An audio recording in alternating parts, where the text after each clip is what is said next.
Welcome, viewers, to another revealing edition of Simple Bios. I'm your host, Claire, guiding us through nuanced backstories of prominent figures. Today's video unpacks the lesser-known origin journey behind Nikki Haley's stratospheric rise to global leadership heights. From rural Southern childhood as the daughter of Indian immigrants facing acute discrimination, to shattering barriers across personal and professional spheres, and then securing political power. Haley's narrative offers much to admire. Fierce determination fueling her ascendance through hierarchical power structures not designed for outsiders commands respect. But critical examination also uncovers valid doubts. Does towering ambition shade into opportunism at some point? By taking a balanced, in-depth look, we can better understand the forces shaping controversial leaders like Haley. There is always complexity beyond the surface. Born Nimrata Randhawa in 1972, Nikki entered the world in Bamberg, South Carolina, as a daughter to Ajit and Raj Randhawa, ambitious immigrants from rural India seeking better prospects through higher education. Settling first in Canada, then South Carolina, the Randhawas upheld education as the path forward while imparting indefatigable work ethic through daily example. Nikki's father working as a professor and mother as an attorney. Nikki grew up in a modest home alongside an older sister and two brothers. As one of the few non-white families in the traditional Southern town, the siblings grappled with cruel bullying throughout childhood. Nikki herself routinely faced racist slurs from callous classmates. The torment left lasting scars, but Nikki's parents urged them to stay strong, reminding them that despite prejudice, America promised advancement unthinkable back in India. Keeping eyes fixed ahead, they pressed on. Embodying her family's grit, studious Nikki excelled academically, graduating first among peers who once harassed her, showcasing the mental toughness that later bolstered her political ascendance. Nikki attended nearby Clemson University, aiming for an accounting degree. An advisor bluntly challenged whether she could compete at the prestigious school. Rather than accept implied limits, Nikki powered through, breaking barriers as the first minority to win the Miss Bamberg pageant, and earning distinction as the first Indian American on Clemson's homecoming court. Upon earning her accounting degree, Nikki briefly assisted her mother's small custom clothing business, then swiftly entered the corporate world, drawn to apply fiscal skills through empowering community institutions, displaying trademark stamina through 13-hour days. Within 5 years of diligence, Nikki achieved record-breaking status and was named the youngest partner at her female CEO's firm. Wise investments also bore fruit early. Nikki purchased rental property by just 25 years old, despite student loans, laying the financial foundations for later political risk-taking. During this busy period, Nikki's personal life soon raced ahead as fast as her professional ascension. While on vacation, she fatefully met Michael Haley. The two fell swiftly in love and married a year later in a traditional Sikh ceremony honoring Nikki's Indian heritage. Not long after, Nikki gave premature birth to daughter Reena while Michael completed an overseas military deployment. Juggling new motherhood, lingering health issues, and a demanding career path, support from family helped overwhelmed Nikki power through this taxing early parental phase filled with drama and delight. Just a few years later, Nikki gave birth to a son, Nalin, under less traumatic conditions. Her family's firm support system was now robust. Motherhood further grounded Nikki's sense of leadership purpose.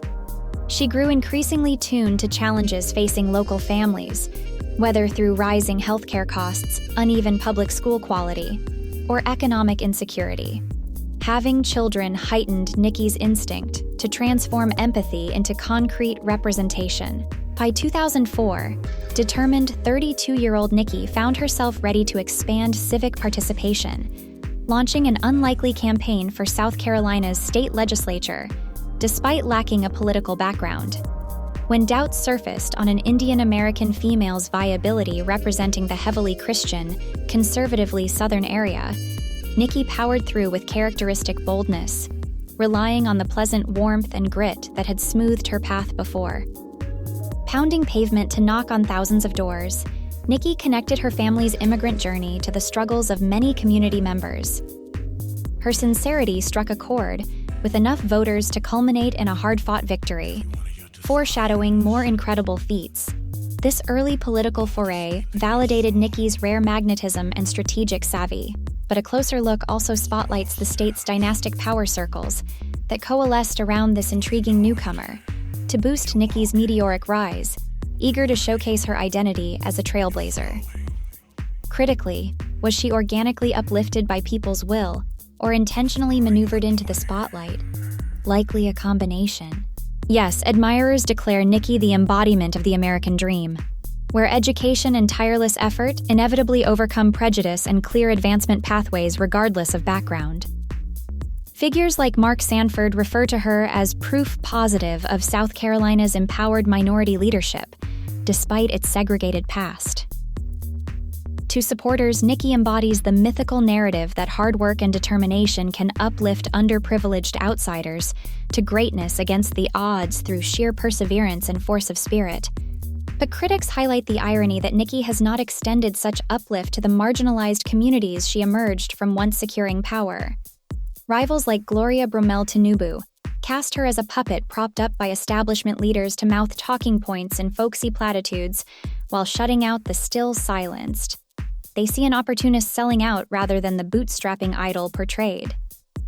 Nikki has shown impressive persistence in navigating systemic obstacles as she climbed from rural anonymity to international ambassador status near the pinnacle of U.S. leadership.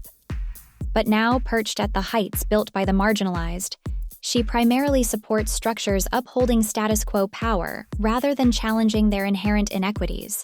Parsing perspectives on Haley is complex.